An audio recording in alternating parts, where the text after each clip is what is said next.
Hej, i denne video vil vi se en meget interessant aspekt, der vedrører vores tanker af, hvad gør os tænke på andre. Vi straks fraviger den antagelse, at vi er overbeviste om at tænke, hvad vi ønsker, eller hvad vi mener er bedst for os. I virkeligheden stort set alt, og vi ved kommer udefra. Selv vores sætninger, sandsynligvis har vi allerede hørt at sige os udtalelser fra andre. Dette kunne være en positiv ting for vores kompetencer, som vi mener er sande, at vi anerkendes, der er problemet for alle de ting, du ikke kender. Ofte er det faktisk bare vores tro på, er mest sandsynligt, der bliver sendt frivilligt eller ufrivilligt af andre, men vi går videre. Vi nogensinde er sket i din familie, eller rettere er det sædvanlige i stedet for slægtskab eller endog mellem venner, som fordeler en tanke, der var tilfældet således implanterer en idé er vanskeligt at fjerne.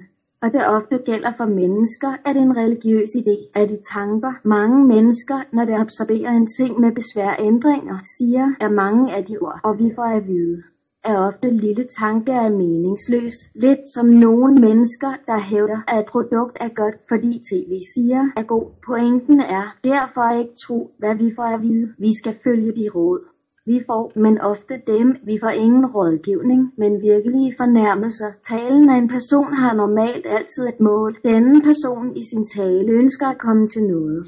Han ønsker at gøre noget for at forstå. Hvis denne person ønsker at skade under alle omstændigheder, at gøre grin eller påtvinge noget negativt, så prøv med omskrivning at føre til noget.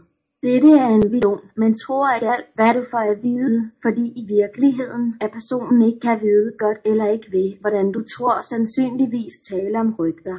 Ikke blive påvirket af, hvad han siger. Ikke lade nogen ændre dit liv eller bare din dag. Hvis du tager godt for alt, der fortæller dig din modstand og dit nederlag er nær. Når du går rundt med din bil, du beslutter hvor gå, men hvis du kører en anden, der vil vælge destinationen for dig, husk, at hvis nogen fortæller dig noget dårligt, er ikke nødvendigvis sandt.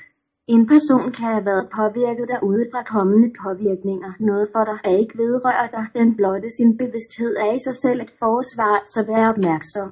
Jeg håber, du har nydt denne video, og måske kan være til hjælp for nogen. Hvis denne slags ting du vil, kan du abonnere på min kanal HL. Du kan finde mere og mere videoer om emnet.